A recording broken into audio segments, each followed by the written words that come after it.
Welcome back, Joey. It's good to have you. Thanks for being here with me. Who's that guy in the bottom of the screen? This is our buddy Caleb. Caleb, how you doing, man? Hey, everybody. I am Caleb Clapp. That's happened every time. I'm doing quite well. I'm glad to have you, man. We, as we continue to grow, as we continue to build this podcast, bringing you on here for your perspective, your wisdom, and your voice was huge for us, and we're happy to have you here, man. So thank you for being a part of this, and you keep coming back as long as you will be here. We will take you. We'd love to have you as often as possible, man. Yeah, I'm honored. I'm honored, guys. Honored to be a part of this. Honored to be a part of the Brotherhood Forged. And the opportunity to be in here having these conversations with you guys. Been a long time listener, first time calling in. So That's cool. So Paul's in Michigan, I'm in Ohio, and Caleb's all the way across the country. Oh, yeah. On the West Coast. Washington State, as close to the Canadian border as you can get in Washington. It's oh yeah, I'm way up here. Dang, that's impressive. So once again, I am outnumbered by young guys. That's right. Caleb and Paul are 1 year apart. Is that right? One and a half, 2. 1.5. Okay. Did you say We're 47? Close. You're close. No, I said 47. I did say it. Yeah, you get that replay. I'm trying to bridge the gap, Make Joey feel better. Yeah, I know better. There's gray in this beard. Getting there. Yeah. Dude, I Not had me. one gray piece. I thought it was gray. It was just a blonde piece that looked gray. And Amber even said, like, are you starting to get gray in your beard? And I was like, no. Gotta get that out of there. Tweeze it. Yeah. Did you say this is episode 76, Paul? Well, I was going to say, yeah. So episode 76, like you said. And luckily, I wasn't aware of this when we did episode 67. So for all these little kids and dads of little kids and parents of little kids, let's see, 67. I'm like, when I first wrote down episode 76, I'm like, oh man, we were lucky that we were on the other side of those numbers because my kids would have been having a riot with that. I'm totally lost. You're not missing much.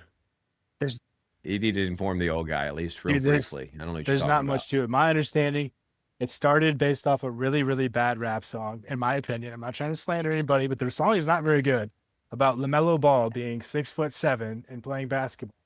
And now little kids just run around saying 6'7". It'll try to get you to say something that gets them to say 6'7", and then they'll do this, like the handshake, the hand gesture to it. Do you know more context to it than I do, Caleb? Because that's all. It doesn't mean much.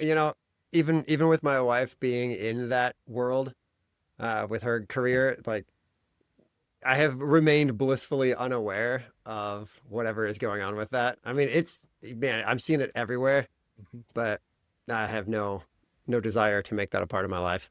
Yeah. The only thing I've gathered that it's turned into, other than just being the mellow ball, is now kids will use it as like so instead of saying like that's so or something, and they'll say that's 6'7". Now for dads, if you're watching YouTube, even better.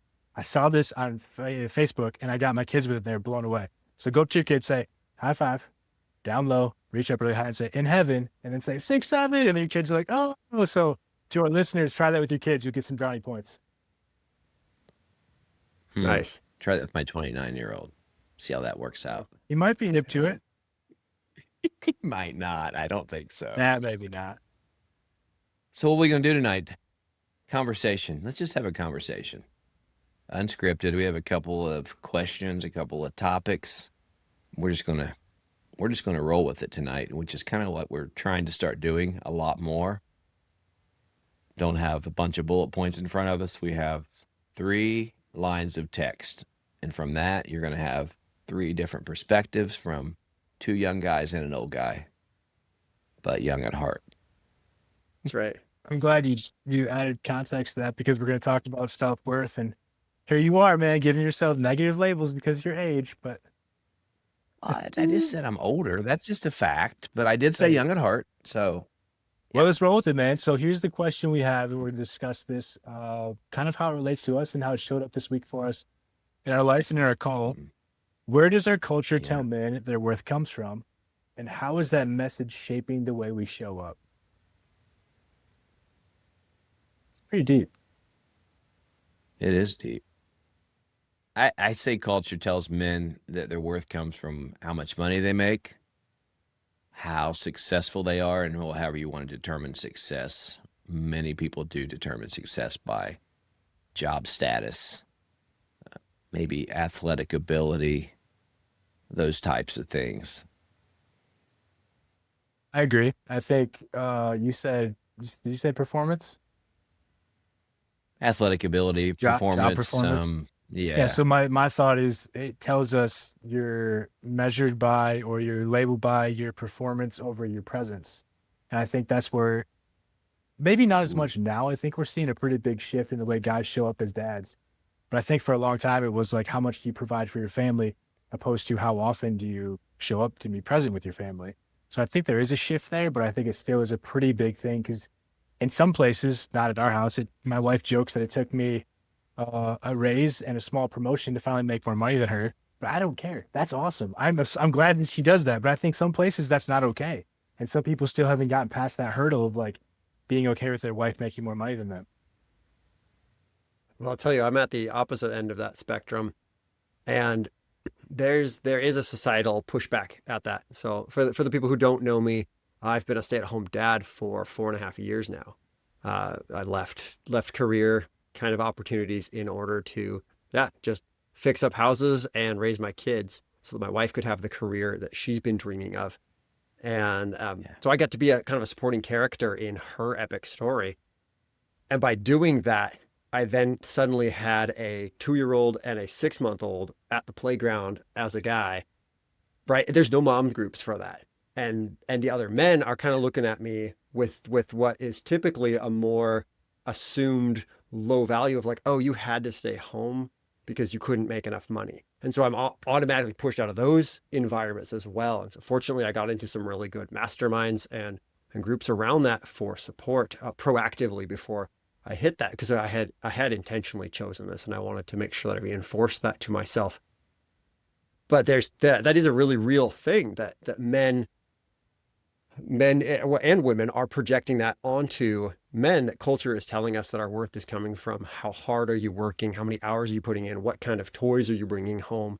So the physical demonstration of your wealth, the affluence, and is your lawn green, all those kind of things matter so much culturally as part of our identities. Was that tough for you at first, Caleb? Leaving the workforce, being the stay-at-home dad. Right. What did that do to your mindset, at least initially, and how have you grown through that? I've had over 4 years to reflect on this. In the moment of the decision, there were two trains of thought. The one, there was like, I'm choosing this, and that was really empowering. And then there was like, this is gonna be so much easier than going to work, right? Like, and there's all like, for as soon as my wife got pregnant with our son, like everyone's like, treasure this moment, right? Like talking me through like, it's gonna go so fast, and all these little sayings like the days are long, but the years are short, and and these really impactful trains of thought that I was like, oh man, like I do want to make the most of this. And so I leaned on that of like, I chose this, and turns out it's not easier. I needed a lot of support, a lot of help. Shout out to my sisters who have given me an insane amount of resources in this. Yeah. But it was actually after I realized how isolating it would be to be a dad of young kids in the middle of the day, how much harder that was going to be. It's a lot easier now that they're in gymnastics or trying taekwondo or these other extracurriculars. I get to sit in the bleachers, with the other parents after, right before dinner kind of time and such. And so it's now there's community around it, and no one necessarily knows. And the people who do are kind of like, oh, you're like, this is your profession. Like, so they're taking it a lot more serious now. They have kids in kindergarten and higher ages. Dude, I love that. And we talked about Ben before. He's part of the book club. Him and his wife are in a situation where they realized how much money they were paying to have a nanny. And they were like, we can literally just have you be a stay-at-home dad. And it does the same for us. And now you get to be there with our kids instead of having someone else raise our kids. So I love the fact that you did that, man. You said that there's one thought of like, it's going to be so much easier. Is it actually easier? Because I would argue that point. Yeah, no way. It is financially. Yeah. Right. Like, because now I don't have to go earn income and then manage my kids with that money to get someone else to take care of it. So from that standpoint, it is easier. I know their personalities. I know what works for them. I know how they learn and their interests and their favorite colors and all these little details about like their lives and the stories they want to play and things. It's it's way harder to be, especially as we get into homeschooling, because we're a homeschooling family. Oh, yeah. That's part of my duties now, which is great. I'm really looking forward to that impact and continuing what I got to do with their preschool and toddler years, taking that further. But it is really difficult to be the disciplinarian in the day, the educator, for all the core stuff during the day, and then still try to be their dad, right? Yeah. And to teach them life lessons about God and life lessons about like relational skills and things, and have them pay attention when I'm also the same one who has to teach them, like who has to actually be the one who physically restrains them from doing something that's harmful to them or someone else. You're wearing so many hats, and one moment, like throughout the day, throughout that moment where you're home with them, you can be putting on a different hat like every second, it feels like. Yeah. And then I'm trying to do Brotherhood Forge calls at the same time, and you guys watching my kids, pop up in the screen. They're all up in there. I love it though. I actually love I do it. too. I actually When you love it. put your pull-up bar in the living room, and I just see like a little kid like flipping around in the background, I'm like, dude, this is epic. This is what it's all about, man. Just like that's life as with young kids, just managing that. And sometimes they're jumping down from a pull-up bar, or they're popping up in the screen, or they're running around like crazy, or in my sake, my kids will punch each other. It is what it is. So you just kind of manage it however you can. I've heard the hair pulling in the background before. Yeah, for sure. For girls, isn't that just brushing their hair? Like, Yeah, purposefully. Dude, I love it though, man. I think like you said, like it probably could be easier in a sense of like you could go to work and you could type out some papers and reports and just push that aside. Like that probably would be easier than having your patience tested all day long of putting on all those different hats. But when you look back on your decision when your kids are grown up, you're creating that norm for your guys' family. Like you're looking at the situation, because we talked about homeschooling quite a few times, and it may be something we still look at down the road.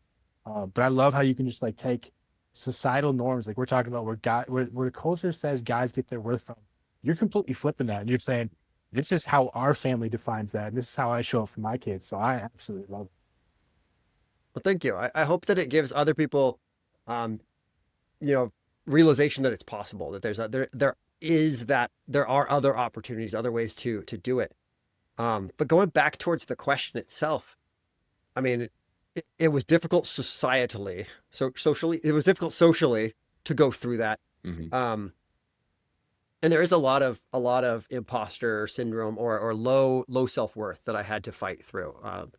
It's probably, I haven't gone to counseling on this, so I don't know if this really is it, but it probably has a lot to do with why I'm so interested in personal growth and things. I know, especially 2 years ago, before I had really locked into my faith journey, there was a lot of feeling complacent because I'm hanging out with toddlers. We're chewing on Mega Blocks together. Like I am spending all this time barely doing anything that the world defines as productive. And even now, like I've been renovating the house I'm in for 4 years, three or 4 years. Like it has been a long time. Whereas I should have been able to bang this thing out in 7 to 9 months, like all the way ready for selling it if we wanted to do that. Like that's, and to stretch that overtime of like, oh man, like I got to put window trim on a window there. I am not providing the value that I would expect myself to. And so I think that it took me a long time to get the social pressure to recognize that that's what was pushing and driving me into this personal growth, trying to justify and say, well, I'm a men's coach. Like I've got this value, please like recognize that instead.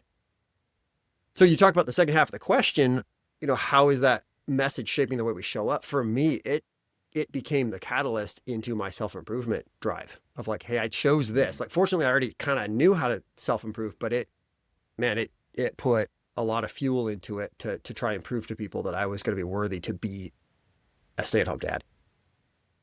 Dude, I could totally see that, because you're not in a situation where you have performance metrics, or like if you hit this milestone, you get a promotion. Like there are no promotions, or really the promotion for you is I get to teach them this next grade level, which is cool opportunity, but also harder for you. So it's not really a promotion in a way, but it's like you have to kind of define that all for yourself. And a thing that I think about is like the memory your kids have from this is they won't remember the paychecks, that like they'll remember the presence that you have. And your wife won't remember the perfection or the process or the career. She'll remember the connection that you provided. So like if you flip those that way, you talk about that worth that you provide and the way you show up for it. I love that you did that, because I think too often if you were to ask a group of guys, to talk about how they see themselves or the self-worth that they have, I think a lot of guys would struggle with giving those positive things or saying like, well, you know what? I saw myself going down this hole and I said, nope, I'm going to find the way to like counter off that with this way. I just think too often we get stuck, men in general, of like, I don't have enough ways to show up or to give myself self-worth. So we get stuck there instead of like finding that opposite of how do I get out of that type. This week we had a call in the community. We have these calls and we talked a little bit about self-worth. And so if you got a guy that's just is amazing from our perspective, but he has like no self-worth, how do you guys suggest or how do you guys talk to a man that's battling, he's just battling his own mind? I think you can't do it alone. I definitely think you need a group of people around you that see you the way that you hope to see yourself, if that makes sense, or the way that you try to show up as that version. Because I think back to the exercise that we had where you were talking about the negative labels you had in yourself. And we had a circle of guys say, Right. dude, I don't see you that way. I see all these things that you bring to the table. But we're often so critical of ourselves that we don't allow ourselves to see those positive things. We only see the negative and we say, like, well, we're not, yeah, sometimes I show up and do this, but not good enough. Or like try to apologize for things or try to like really beat yourself up for it when other people see you doing it so much differently. So I think the biggest thing is if you are in that situation, you need to find people around you that you trust that will give you that true, honest feedback, and certainly not people that will continue to beat you down by any means. But find yourself in a place where you know where guys will help pull you up when you need. Yeah, we definitely try to do. That's a big part of what we do in the community is we try to lift one another up. We don't have answers necessarily, right? But we can definitely show guys love and support. And I think that's really important. Caleb was on the particular call that I'm speaking about.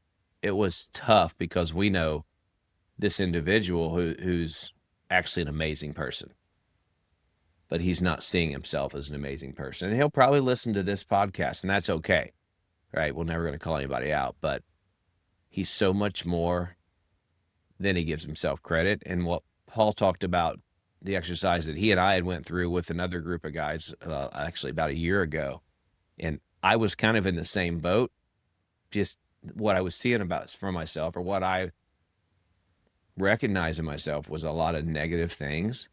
And the guys around me weren't seeing that. It was really helpful when you guys, I broke down. I was in tears. I was just about sobbing because we are our biggest critic, right?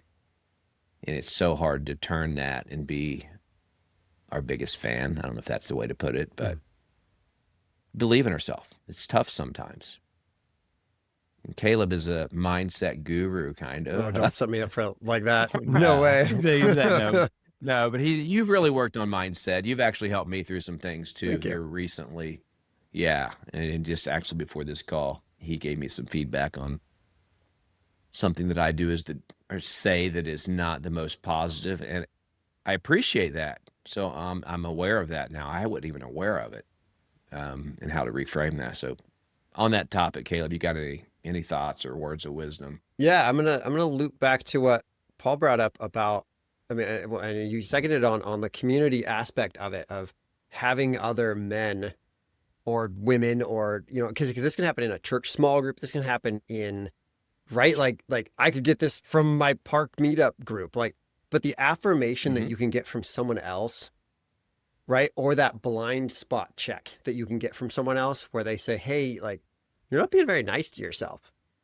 Right. And here's what I see, right? They can put a mirror up, or they can paint the picture that they see of you and be able to show that to you. I think that's that's irreplaceable, because that's something that you can't see yourself right now, right? Because what you're doing makes sense to you and what you see makes sense to you, but someone else can help you retell that narrative in a way that's really impactful to you, and you can hear it better from someone else, and they can provide evidence to you that you're not recognizing.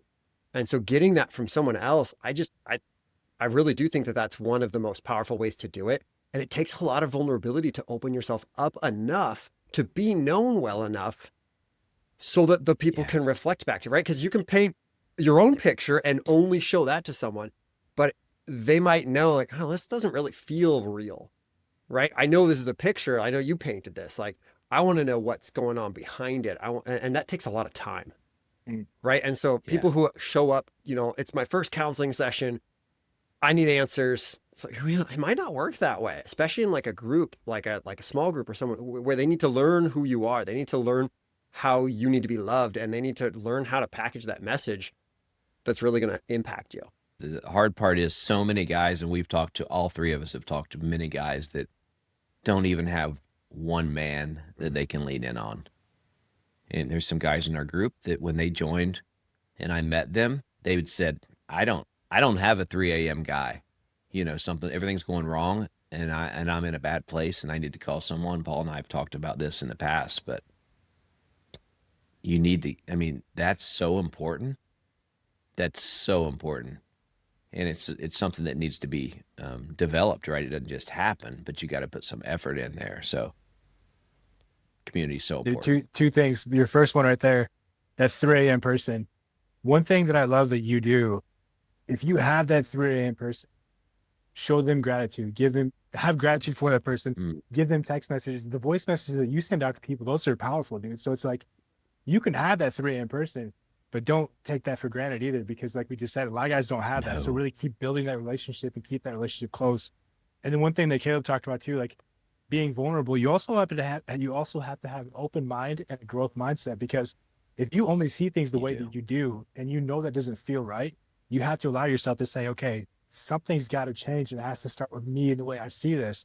When I think a lot of guys can get really stubborn and prideful and be like, no, this is the way it's always been. This is the way it was for my dad and my dad's dad. So this is the way that I'll go keep carrying the same lunchbox. It's like, man, get around some of the right people and put that lunchbox down. Give yourself an upgrade to see what can become possible. And as we talk about all this, it's one of those moments, right? Easier said than done, because the first thing I thought about is if you were to ask people, tell me 5 things that you do really well to define your worth. As I wrote that down, putting that out here, it would take me a minute to write those down myself. Because I think as men, we just really struggle to give ourselves that kudos that we deserve, because it's not really taught as the normal thing to do. I would still struggle with that. That list of 5, right? And if I couldn't just come up with it. So 5's a lot too. I mean, maybe we could make a list of 3. Let's go with 3. Like we can do that in 60 seconds. Yeah, we'll start with 1. Probably start with 1 to build ourselves up. Yeah. Well, let's do that real quick. I think my one that I think I do well is I'm an encourager. I encourage other people. Like, I love doing that. I love seeing. I love to make guys feel better about themselves. I just think it's so important. And a guy at church actually told me that was one of my gifts, and I'm like, it is?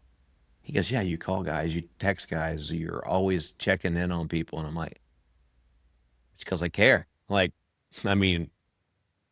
so there's mine. I want to hear you guys each give me one. I attest to that, because you also you're like a glue guy. You're a connector. Like, you have this beautiful way of bringing people together and like keeping them together, because you show everyone how much you care about them.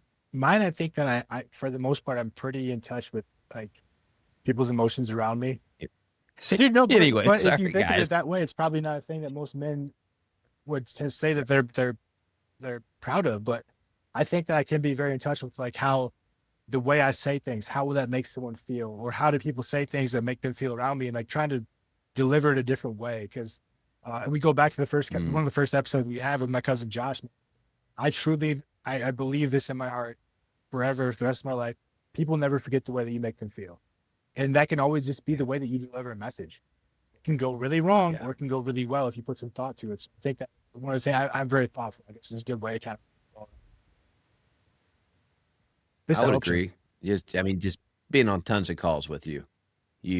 I like to turn my mic off and listen to you respond to people, because you really listen. And that's something I'm working on, but it's a little tougher for me to respond the way you do. And I know you do that almost for a living, right? But you are really good, and you're always so sincere and genuine. So I just wanted to, like you did for me, reinforce that. I appreciate it. Now I realize how uncomfortable it is to hear someone reinforce. It is. When you were doing me, I hated it. I'm gonna lean into that even more and say that's a affirmation for the girl dad, right? Like, because that's such a superpower for your daughters when you're dealing with, teenage daughters that are just trying to disconnect and hide from their feelings and, and all of that. Like that's going to come back to pay off huge dividends. Appreciate that. Yeah. Dude, I was just listening to a podcast that talked about how, I think it was the girl that wrote the book Girl Dad, the actual book Girl Dad. She had someone on there she was interviewing that said, doesn't matter what the topic is, it doesn't matter what the age is. If your daughter comes to you with something that happened in school or something that's bothering her, listen to exactly what she's saying and help her process that. And don't chalk it up as like, well, you're 6 years old. It's kind of something that happened at recess. You'll get over it one day. You won't care about that. Like, it doesn't really matter. Because she goes, then you're reinforcing this like dismissal of her feelings or thoughts. And as she gets older, it'll teach her like, don't come to dad with something because he'll just like dismiss her. He'll be like, well, it's high school. No one really cares about high school 20 years from now. So it's like you said, man, you have to be so intentional with the way you listen to it and the way you like give the feedback that you give to it, because it matters to them. It may not matter to us. It may not matter in 20 years. It matters to them. Yeah, honestly, that's great advice for any relationship. Yeah.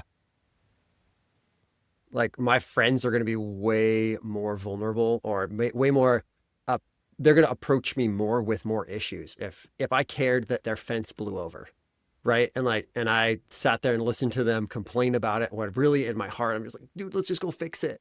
I got some 2x4s and nails, like, let's do this, right? But if they come to me like, it's going to be so much work and I just don't know what to do, and it's so unfortunate that my fence is getting wrecked and it's going to cost so much money, right? And all they spiraling off, like eventually I'll bring them back to it. But listening through that with them, they're going to be way more likely to come and tell me that their alternator broke or that they're having a relational problem, right? And just to know that I'm willing to sit there and listen and be in that, what is a big deal to them. Otherwise I wouldn't be bringing it up. You do a really good job with that too. Not to make you feel uncomfortable from the affirmations as well, but you're very good listening. Let's do this. Thank you. Yeah, you guys will notice my lighting picks up red face really well. So embarrass me. And the YouTube listeners will have, or YouTube viewers will have something to look at. It's all good. Viewership did go up recently too, so. All right, let's go. This is the last video, real quick. YouTube put it on their main channel or whatever, the main page. So we got a ton more viewers than normal. So maybe that's a good sign. I'm excited. Cool. And our shorts are doing really good. So thank you for those that are watching and listening. So we're on question 1 and we're at 28 minutes, which is fantastic. That means the dialogue's flowing. We probably won't get through 3 today, but that's cool. awesome. I say we still keep talking a little bit, but I'm going to pull the Bible out while you guys are talking. I'm going to find a verse that's relevant to what we're talking about. So carry on, fellas. Thanks. Hey, what was your one thing? I know you could have used the listening example because I know you're a phenomenal listener, but did you have another one thing you were going to say? I was actually, yeah. I was thinking the first thing that popped into my mind was consistency. That if I had a superpower, it's consistency. And that comes across in a lot of different ways. But it's closely related to intentional as well. That sort of like if I've made a decision to behave a certain way, that I'm really consistent doing that. And that often takes that decision of like, this is who I'm going to become, or this is how I want to act in these environments, to then have that consistency and just lock it in. So I don't have a lot of reverting back to old behaviors or a lot of old patterns and things. You are a very consistent person. And I think a lot of people look at you that same way. We're obviously doing the challenge programs and just the way that you structure things, you just shows how consistent you are. And not only to everyone else, but it shows to yourself, like that consistency equals reliability, and to yourself. Like, you know that you can like trust yourself in that process because you continue to show up for yourself in that same way. And we've talked about Corey Gregory before. He's a guy that really influenced me a lot. He always said, like, I don't do anything special. I just don't miss. I show up every single day and do the same consistent behaviors that I know I need to do. And it's not over the top. It's not extra. It's nothing amazing. You get a plan, you stay consistent with it. So I really respect and affirm what you said, because that is you for sure, man. Well, thank you. I appreciate that. You made me think of something that we got to go back to that question that we were having about our friend who is looking for like how he can recognize his own greatness, right? And there is a tactic that we could provide as well to this. And it goes towards that intentional choice and that consistency on it, but it has to do with how much you're letting the world, society, or circumstance shape what you're doing versus how intentional you're being about it. And you can build that skill of intentionality of like, do I want to do this, or am I just accepting that this is happening to me, and am I enduring it? But the more times that you try something new, even if it's something small, and you make a decision or you have an opinion and you act on it, you build that confidence in yourself, right? And so you can reaffirm yourself in an identity. Joey, you were telling me before this call, how at a trade show you were going out there like, I am a social person, like I am having a good time, and how that it was self-fulfilling. Yeah. You became that person because someone told you, someone gave you an affirmation that said like, aren't you really social? What are you worried about? And then you're like, oh yeah, I am. And then you leaned into that, and suddenly you did that. And now you have that character reinforcement to fall back on of like, I am this person. Yeah. It's gonna be way easier to be that person. Thank you, Ed. I'll call Ed out. I felt that belief in me, and I'm like, you know what? You're right. I mean, it means a lot. You, like you said, you breathed life into me today before the call. We're called to do that to one another, but it is so powerful because, like I said before, we beat ourselves up so much, and we are always our worst critic because we think about or we focus on, at least I do, the weaknesses, right? And I ignore all of those strengths. And I know I have a lot of strengths, and I know I've built a lot of strengths, especially over the last few years. And now I just want to help other guys see those strengths in themselves. So that's good. I did find a verse. I'm going to do the verse real quick. This kind of goes along with this one. The verse that goes along with this, at least I thought it did, Philippians 4:8. This is the ESV version. Finally, brothers, whatever is true, whatever is honorable, whatever is just, whatever is pure, whatever is lovely, whatever is commendable, if there is any excellence, if there's anything worthy of praise, talk about these things. Kind of goes along with what we're talking about. Paul isn't here, and this is my notes in my Bible. Paul isn't just talking about how we view the world, but how we talk about our inner dialogue too.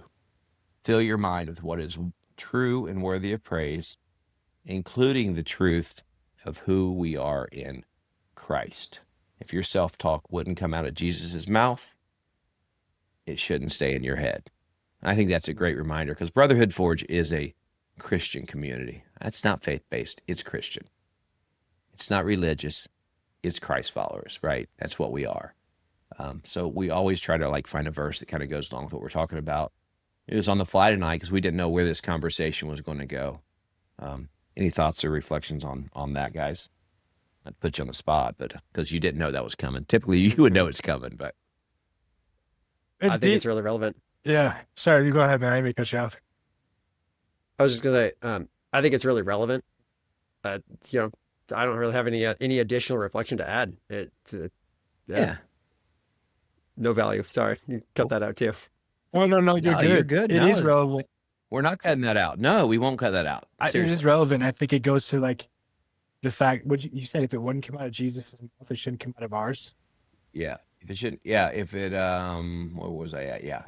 If your self-talk wouldn't come out of Jesus's mouth, it shouldn't stay in your head. Dude, that is powerful because I think truth and honesty, and sometimes those statements that are truthful and honest that can hurt our feelings, would come out of Jesus's, because he would love us so much that he would say those things to us. But the way that we say them are not the same way. So you almost have to reframe them and rephrase them to a beneficial way, but also not such a way that you beat yourself up, if that makes sense. It totally does, because the intent behind the words can be in love, right? Or you could intend to say something mean to yourself or to someone else, right? And so what is the objective? What are you going for? And if you're saying it in a kind way to yourself or to someone else, of like, man, I really need to get going. That can be really helpful to you and help you feel help you being complacent. But if you're saying it like, man, I need to get going, I'm, and the inner dialogue is I'm a worthless, waste or whatever, like I'll never succeed, right? Right. Defeatist mentality, then that's not something that Jesus would tell us. He would call us, to come be better, not point out that we are a waste. I love the way you just built that up because you're right. He would call us to be better, but he wouldn't beat us down with it. Because you can look at it like you said, man, I really need to get going, or like, man, I'm such a loser, I can't get going. There's two ways you can reframe all this stuff and rephrase all of it. Yeah, if you look at it like the way you said, because if the objective is to live more like Christ, that comes with the way that we talk to ourselves too. And that's one of those things that it takes a lot to admit if you're not, because no one else really know except for you when you put yourself in a situation where people ask those questions. But it is easier. I think Buddy even said the same thing. It's easier to sit back and be on mute and turn your screen off and not speak up into those things. But it's also the thing that we know we need to do. Real quick, what you just said there, Paul. So what would you say to someone who said it's just easier to stay in the shadows than to, show what you're truly feeling to a group that you're in or to someone that, cares about you? Caleb had a really good, he just had a really good advice or a way to look at this when he talked about light. So if you don't mind sharing that, yeah, you Caleb. queued it up nicely. I think that there's a law in nature, and since God created nature, He created this law that, trees, they have three states: they are growing, they're dying, or they're in dormancy, right? And in those three states, the one that causes you to decay or death is darkness. That's one of the essential nutrients that you have to have. And so when you put it in the analogy of light, it just, I feel like it's such a good analogy that you cannot grow without the light. And based on our discussion earlier, those affirmations from other people, the pointing out their blind sides, like all of that is us pouring each other's light into each other. In fact, I have a Bible verse right here from my kids' Sunday school thing that they're memorizing, Matthew 5:16. And it says, let your light shine so others can see it. They will see the good things you do, and they will bring glory to your Father who is in heaven. It says, and they will bring glory, right? Like, because they're seeing your light. So by sharing that with someone else, like, I know it's a Sunday school answer. It totally is. But like, that's amazing. Let your light shine, and that's going to help other people start to grow again. And you can't do that by hiding in the shadows, because then people don't know you. They're seeing that picture that you're painting yourself. They're not getting to know the real you to repaint that picture for you. Sunday school answers are often the only answers some can understand. So that's okay, right? Even adults, that's all right. And sometimes it just makes a lot of sense. Paul, you were getting ready to talk. Sorry. Oh, no, I think it's beautiful, dude. I think I laughed for a minute because one time we had our Wednesday night call and someone said, explain this to me like I'm a 5-year-old. Our buddy Ed had explained it. We're like, but it was great. Like, bro, that was like some seasoned stuff. We needed the 5-year-old version. So like those 5-year-old versions can be so good, man. And you're right. Like, it's also the opportunity. We had talked about this about a week ago, maybe, or earlier this week. When you lean in like that, or when you share things like that, you give someone around you the opportunity to step up and kind of help you in that way too. So don't think of it as like a burden in a way, because you can say this is a burden if I share those things. It's not, because if you don't share those things, you're robbing someone from the opportunity. You're robbing them the chance, like showing the light that they have too. And I also thought of the quote, easy choices, hard life, hard choices, easy life. It is easier not to step out and say these things. But what does that get you? Because you're avoiding discomfort, you're chasing comfort, you're skipping discipline, you're creating more of a long-term struggle. The harder choice is doing what's uncomfortable to get yourself to an easier place of like where you want to be. And I guess I say easier because it's not easy by any means. It's going to be hard, right? But it's going to get easier over time when you continue to take that step one step at a time. Based on what we said tonight, and I thought it was a great conversation. I would say the first challenge that would come to my mind would be, guys, if you don't have people that you can talk to, find them, right? I mean, whether that's a community at church, a community online, maybe it's one man, maybe it's one woman, whoever's listening. We got women listening to this as well. That'd be a great place to start. but lean into your faith really heavy. You know, read the Bible, make sure you're praying every day, because those are like the foundations. What else you guys got? That was good. I don't think we're going to get to any other questions, but I think that's fine because I think we had so much there.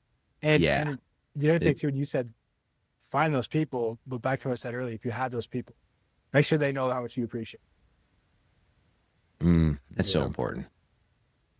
You guys, you said don't take it for granted, and I'm not sure which one of you said that, but you're right. Do not take people for granted, and let them know that you care. Let them know that you love them. I mean, bro, there's nothing wrong with that. Nothing wrong with that at Yeah, all. I have a friend who calls me probably once a week on his drive home. And he's a high school friend. And man, like Wow. it shows so much love that he just reaches out over and over and over again, right? And like I only get his call probably once a month because it's not necessarily right time zone and timing for what I'm doing in my day.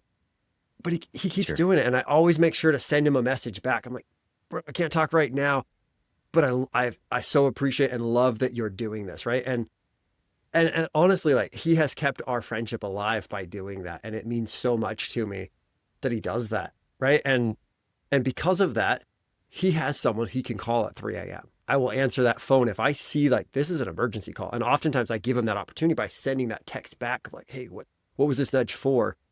Just chatting, wanted to catch up, great. Like, but if it's something important, like I'm there, and and so yeah, the gratitude side of that so important to continue because a relationship is a two-way street. We have to let those people know. It is. Sometimes it's worth it to formalize it for that. Like, hey, dude, are you my 3 a.m.? Like, Yeah. good. Like, we're locked in on this. Like, now let's work towards that and make sure we're ready to support each other. I think you're right, Caleb. You need to it's really healthy to articulate that and ask someone, hey, can I call you at 3 a.m. or any time when something's going wrong? And make sure they put you on their list because like my phone, it doesn't ring unless I have certain people that it'll ring anytime on. But that's important. That's super important. Any closing thoughts, guys, before we wrap it up with a prayer? I agree with what you said, man. It's so important to have that two-way road, and it would have been easier for you or him to let that friendship die. But all it takes is that once a month phone call. And that's how easy it can be to keep those relationships alive. And that's my encouraging piece or challenge to anybody is if you have that friendship that's starting to slip away or grow apart, shoot a text, give a phone call, just reach back out, man, because it is a two-way street. And just because we haven't heard from them doesn't mean we can't take that step so they can hear from us. So good. Yeah. Either you guys want to close this on prayer or you want me to do it? Just throwing it out there. Believe in you, Joseph. I believe What's in you, that? Joseph. Caleb, you want me to do it or you want to close Yeah, it? you got to do it, dude. All right, I got you. Heavenly Father, first of all, I just want to thank you for just being amazing, God, for giving us, for being our creator, for loving us, even though we are not worthy in any way, shape, or form, God. God, I thank you for Caleb tonight, for him joining us and joining the leadership here in Brotherhood Forge, God. We are so stoked to have him. He brings a real passion for how much he loves you, Lord, and a passion for helping other men just grow in their faith and in their mindset and just become the best people we can be. Father, I thank you for Paul and his leadership, God. I thank you for his family. Thank you for his willingness to share and to lift other guys up. And God, the opportunity, we thank you for the opportunity to let men lean into us and to just share the struggles we've been through in the past and the lessons that we've learned, Lord. And we're far from perfect. We're learning every day, but we thank you for the opportunity for letting us be a vessel of light for you, God. And we just ask you keep us humble in all things we do, Lord. Continue to just watch over the men in the community, watch over our listeners, watch over our families, God. And it's all these things I ask in Jesus' name. Amen. Amen. Bro, that was amazing, guys. Yeah. We always close. So our closing, and we're still recording at this point, is I always say, be blessed, y'all. And this just happened organically. and Paul says his thing, and so you have to come up with. Oh, I got it. Yeah. All right, you're at it. All right. So on that note, we always say, please like, share, join the community if you're interested. Men, we'd love to talk to you before you join, of course. Brotherhood Forged with a D.com. That's all I got. Be blessed, y'all. See you guys. Jesus loves you. So do I. That's good. It's awesome.